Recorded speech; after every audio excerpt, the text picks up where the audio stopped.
여러분 안녕하십니까, 진성호입니다. 총선이 이제 한 달도 채 안 남았습니다. 전국적으로 화제의 선거 지역구를 소개합니다. 심상정 대표에 이어서 이번에는 박지원 의원을 한번 보겠습니다. 목포입니다. 전남 목포 지역구. 지금 박지원 의원 5선에 도전하고 있는데 당선 가능할까요? 자, 일단 결론부터 말하면 상당히 먹구름이 끼어 있습니다. 쉽지 않을 것 같습니다. 그렇지만 선거 결과를 예단하는 것은 건물입니다. 그동안에 또 무슨 일이 벌어질지도 모르고 또 후보 단일화 같은 변수가 생길 수도 있고 여러 가지가 있습니다. 그런데 어쨌든 박지원 의원 그동안 당을 바꿔가며 정말 대단합니다. 무소속 출마해서 목포에 당선됐다가 그 다음에는 더불어민주당 소속으로 당선됐다가 국민의당으로 당선됐다가 이번에는 민생당입니까?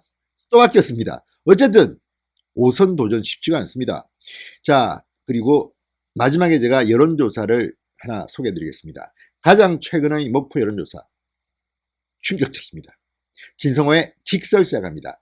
방송에 앞서 아직 진성호 방송의 구독자가 아니신 분들은 붉은색 구독 버튼 눌러주십시오. 더 좋은 방송으로 보답하겠습니다. 자, 지금 선거 변수가 많습니다. 그런데 지금 전남의 정치 1번지라고 불려도 될까요? 목포. 박지원 의원과 민주당, 정의당 후보 간의 뜨거운 전쟁이 벌어지고 있습니다. 그런데 박지원 의원의 인기가 예전만은 못한 것 같습니다. 적어도 여론조사만 보면 말입니다. 여기에 손혜원 무소속 의원이 박지원 의원을 떨어뜨리겠다고 낙선운동을 하겠다고 합니다. 어떤 결과가 나올까요? 자, 일단 이 정치구단이라는 박지원 의원 TV 출연 또 공약 발표 호기롭게 총선을 치르고 있습니다. 과연 어떻게 될까요? 자, 지금 목포 현지에서는 더불어민주당의 당 지지율이 높다고 합니다. 목포의 정치 지형이 바뀌고 있는지도 모르겠습니다. 당 지지세를 업은 김원희 민주당 후보의 도전이 만만치 않습니다. 자, 여기에 관록의 박지원 승리를 장담할 수 없게 됐습니다. 또 목포에 고정지표가 있는 윤선하 정의당 원내대표가 이곳에 도전장을 내밀었습니다. 만만치 않습니다. 21대 총선 목포 선거가 상당히 저는 재밌을 것 같습니다. 그 결과를 보는 것이. 이것은 문재인 대통령의 지지도와도 관계가 있고 또 박지원의 인물론도 관계가 있고 또 정의당 제3의 정당의 공격도 만만치 않습니다. 3파전입니다. 다른 곳보다는 더 재밌습니다. 1대1보다는 역시 3파전이 재밌습니다. 늘 변수가 있으니까요. 자, 민생당 박지원 의원 지난 11일 21대 국회의원 선거 예비후보 등록을 하고 본격적인 선거 행보에 돌입했습니다. 김대중 대통령의 비서실장 박지원 목포 시민 여러분을 대통령으로 섬기겠다.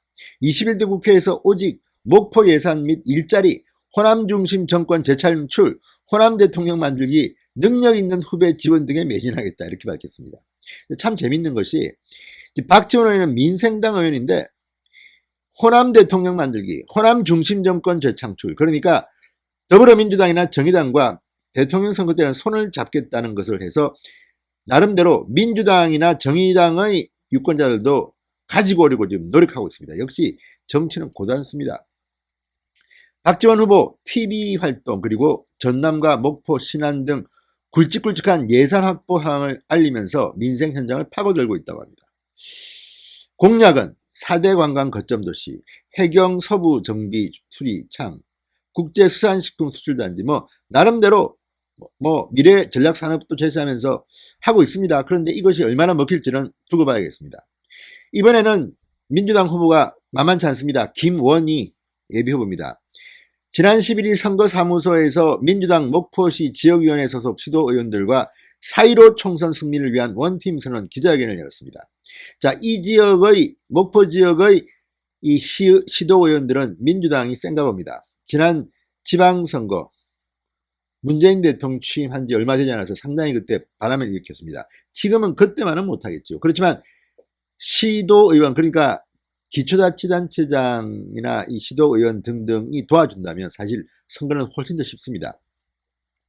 자, 김원희 예비후보 하나된 민주당의 단합된 힘으로 문재인 정부의 계획을 완성하겠다. 민주개혁 세력의 정권 재창출하겠다. 이런 이야기를 합니다. 자, 정의당은 어떨까요? 윤소아 의원 지난달 28일 예비후보 등록을 마치고 목포시 국회의원 출마 기자회견을 지난 12일 했습니다. 지난 50년 목포에서 시민들과 생사고락을 같이 하며 시민주권, 국민주권을 향한 자갈밭길을 꿋꿋이 걸어왔다. 윤소아가 호남 정치의 자존심이자 진보개혁의 대표자로서 제대로 된 정치를 열겠다. 그러면서 목포대 의대, 대학병원 설립, 미래해양도시 목포를 위한 수산기자재 산업 클러스터 유치 등을 공약으로 내세웠습니다. 자, 그러면 어떻게 될까요? 이 세 사람 중에서 누가 당선될까요? 셋 다 어쨌든 다른 지역에 비하면 만만치 않습니다. 윤소아 원내대표는 아시다시피 지금은 비례대표 현역 의원입니다. 김원희 민주당 후보는 박원순 서울시장의 정무부시장을 맡았던 사람입니다. 박원순 라인입니다. 자, 어쨌든 이 세 사람 다 나름대로 탄탄한 자기의 이 색깔을 가진 사람들입니다. 자, 여론조사 결과 어떨까요? 한번 보겠습니다. 가장 최근에 했던 것은 좀 됐습니다. 이 뉴시스 광주 전남본부, 무등일보, 전남일보, 광주 여수 목포 MBC가 한국갤럽에 의뢰해서 2월 25일 목포시 거주 만 18세 이상 남녀 509명을 대상으로 실시한 여론조사입니다. 자, 이 조사는 선거법 때문에 제가 공정하게 알려드립니다. 왜? 다른 건 모르지만 여론조사는 이 선거관리위원회에 등록된 공표할 수 있는 것만 발표가 가능합니다. 그래서 이 여론조사는 발표가 가능한 겁니다. 자, 이 여론조사에서 김원희 민주당 후보 31.0%, 박지원 민생당 의원 29.0%, 어우 비슷합니다. 오차 범위 내에서 초박빙의 경쟁입니다. 윤소아 의원은 어떨까요? 윤소아 의원은 15.1%, 역시 만만치 않습니다. 이 정도면 총선을 해봐야 알 수 있습니다. 까봐야 알 수 있을 정도입니다. 자세한 내용은 중앙선거 여론조사 심의위원회 홈페이지를 참조하십시오. 자, 박지원은 29입니다. 2등입니다. 2등이라고 하기는 그렇습니다. 박빙이니까. 김원희 전 부시장 31.0%, 그리고 윤소아 의원은 15.1. 이것만 보면 박지원 의원의 당선 가능성은 크게 높아 보이지는 않습니다. 물론 당선될 수도 있겠죠. 그렇지만 과거 박지원 의원이 무소속으로 나와서 당선되고 했을 때와 비교해 보면 이번 선거는 그렇게 쉽지 않을 것이라는 생각이 듭니다.